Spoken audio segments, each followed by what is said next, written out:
नमस्कार मित्रांनो, स्वागत आहे आपलं जॉब्स 247 यूट्यूब चॅनलवरती. मित्रांनो, मी तुमच्यासाठी घेऊन आलो एक नवीन अशी अपडेट. आजच्या व्हिडिओमध्ये आपण जिल्हा व सत्र न्यायालय अहमदनगर येथे सफाईगार या पदासाठी जे आहे भरती निघालेली आहे, त्यासाठी ऑफलाईन पद्धतीने अर्ज कसा करायचा याविषयी माहिती देणार आहोत. तर मित्रांनो, व्हिडिओ पूर्ण बघा, कुठे स्किप करू नका, जेणेकरून तुम्हाला कुठल्याही प्रकारची अडचण जाणार नाही फॉर्म भरताना. तर मित्रांनो, चॅनलवरती नवीन असाल, सबस्क्राईब केलं नसेल तर जरूर सबस्क्राईब करा. चला तर आजचा हा व्हिडिओ सुरू करूया. मित्रांनो, ही जाहिरात जर तुम्हाला डाउनलोड करायची असेल तर खाली डिस्क्रिप्शनला लिंक दिलेली आहे, त्यावरती जाऊन तुम्ही जाहिरात डाउनलोड करू शकता. जाहिरातीमध्ये अर्जाचा नमुना त्यांनी दिलेला आहे. यामध्ये त्यांनी सांगितलं आहे की तुम्हाला ऑफलाईन पद्धतीने अर्ज सादर करायचा आहे. अर्जासोबत काही कागदपत्राच्या झेरॉक्स प्रती तुम्हाला अर्जासोबत पाठवायचे आहे. त्या झेरॉक्स प्रतीवरती तुम्हाला तुमची खाली सिग्नेचरसुद्धा करायची आहे. हा अर्ज जो आहे हा तुम्हाला स्पीड पोस्टाने पाठवायचा आहे.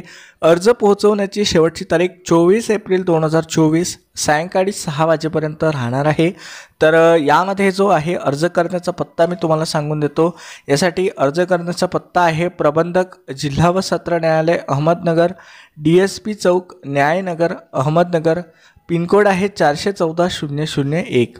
यासाठी अर्जदार इयत्ता 4थी उत्तीर्ण असला पाहिजे. तर आता याबद्दल अधिक असा माहिती जाणून घेऊया मित्रांनो अर्जाबद्दलची. या संदर्भात सविस्तर माहितीचा व्हिडिओ मी ऑलरेडी टाकलेला आहे. जर बघितला नसेल तर खाली डिस्क्रिप्शनला लिंक अटॅच केलेली आहे, तेथे जाऊन तुम्ही तो व्हिडिओसुद्धा बघू शकता. तर येथे नोंदणी क्रमांक दिलेला आहे कार्यालयीन उपयोगाकरिता. त्या ठिकाणी तुम्हाला काहीही लिहायची गरज नाही आहे. त्यानंतर साईडला दिलेला आहे की नुकतेच काढलेला पासपोर्ट आकाराचा फोटो तुम्हाला या ठिकाणी चिटकवायचा आहे. फोटो चिटकवल्यानंतर त्यावरती फोटोवरती तुम्हाला तुमची स्वाक्षरी करायची आहे. स्वाक्षरी जी राहील ही अर्धी फोटोवरती आणि अर्धी फोटोच्या खाली आली पाहिजे, अशा प्रकारे तुम्हाला करायचे आहे. यानंतर येथे विचारलं आहे संपूर्ण नाव. तर नाव जे आहे हे 10वीच्या मार्कशीटच्या हिशोबाने लिहायचं आहे. यामध्ये त्यांनी सांगितलं आहे की आडनाव जे आहे हे सुरुवातीला असलं पाहिजे. तर 10वीच्या बोर्ड सर्टिफिकेटवरती आडनाव लिहिलेलं राहतं सुरुवातीला, तर त्यानुसार जसे क्रमाने तुमचं नाव राहील तशा पद्धतीने तुम्हाला टाकावं लागेल. जसे की समजा तुमचं जे काही आडनाव असेल ते, त्यानंतर तुमचं स्वतःचं नाव आणि त्यानंतर तुमच्या वडिलांचं नाव.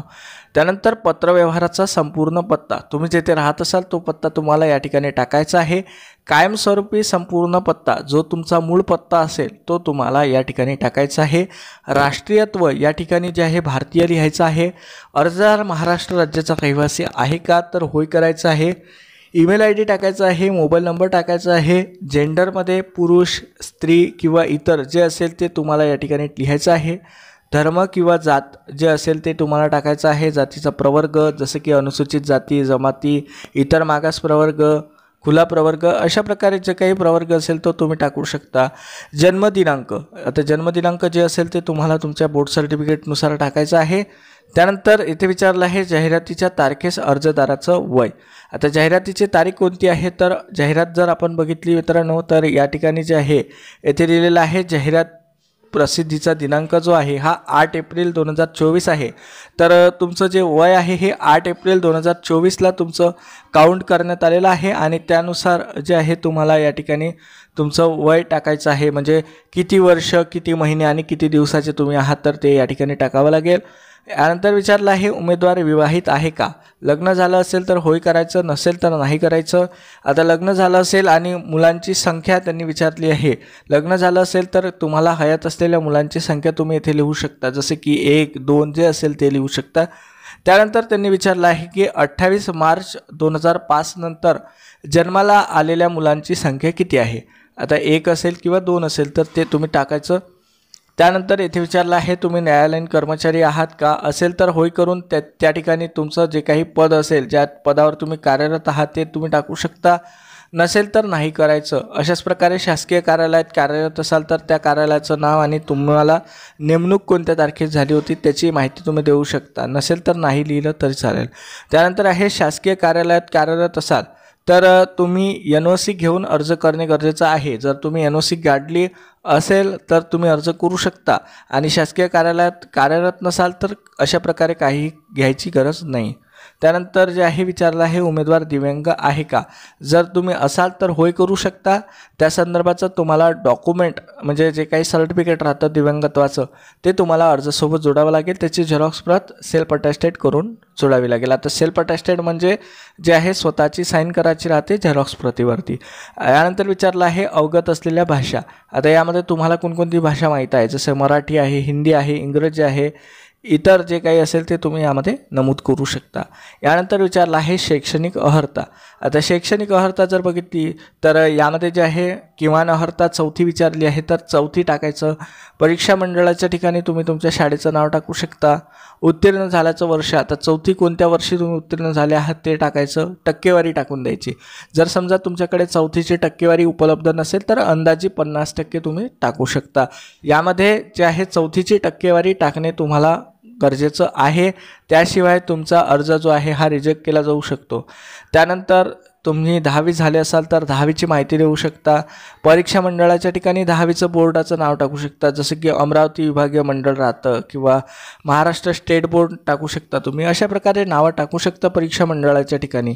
त्यानंतर कोणत्या वर्षी उत्तीर्ण झाले होते, किती टक्के भेटले, अशा प्रकारे जे काही तुमचे एज्युकेशन क्वालिफिकेशन आहे टाकू शकता, जसं की पदवी झाली, 12वी झालं किंवा काही जण पोस्ट ग्रॅज्युएट असून सुद्धा अर्ज करू शकतात या पदासाठी, तर ते सुद्धा त्यामध्ये माहिती देऊ शकतात। आता यामध्ये विचारलं आहे अनुभव, तर अनुभव असेल तर कोणत्या कार्यालयात तुम्ही काम केलं आहे, त्याचा कालावधी कोणत्या तारखेपासून कोणत्या तारखेपर्यंत होता, तो जो आहे कालावधी किती वर्ष, किती महिने आणि किती दिवसाचा होतो ते टाकू शकता।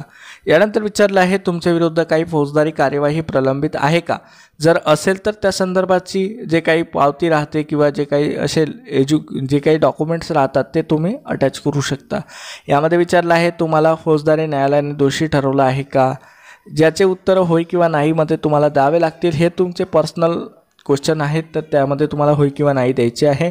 त्यानंतर विचारलं आहे शिस्तभंगाच्या चौकशीला तुम्ही सामोरे जात आहात का, MPSC किंवा UPSCने किंवा एखाद्या राज्य सेवा आयोगाने तुम्हाला जे आहे प्रतिबंधित केलेलं आहे का, डिबॅर केलेलं आहे का, तर त्याचं आन्सर यस किंवा नाही मध्ये द्यायचं आणि यामध्ये जर असेल तर त्याची माहिती जोडायची आहे।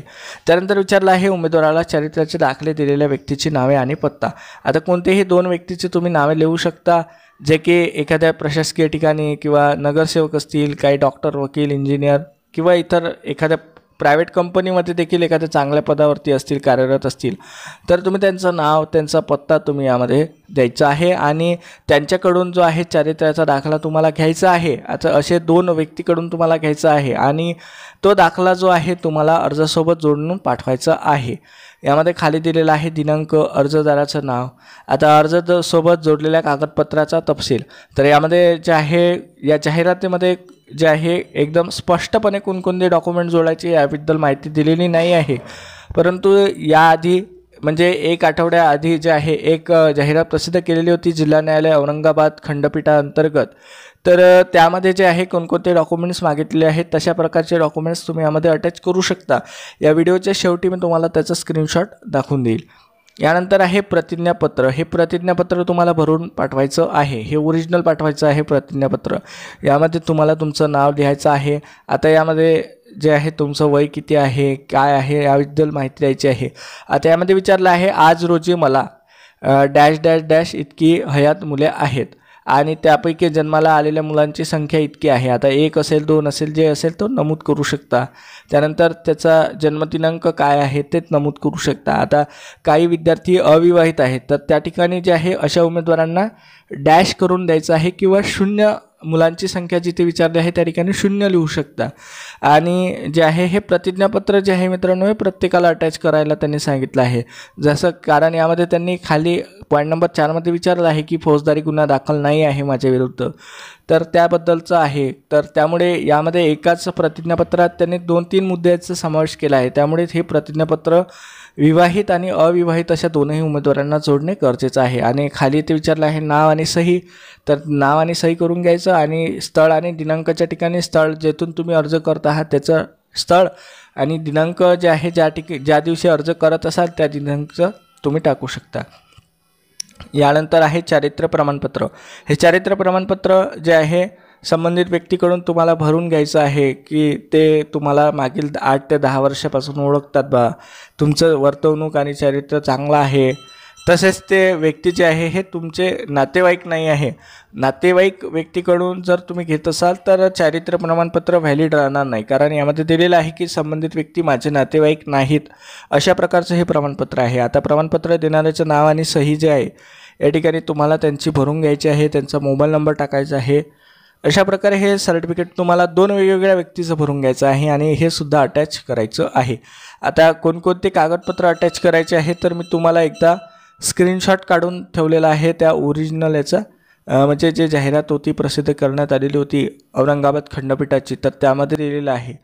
तर यामध्ये बघू शकता की हे जे कागदपत्र आहे उमेदवारांनी अर्जासोबत खालील मूळ दाखले म्हणजे ओरिजिनल स्वरूपात जोडायचे आहे.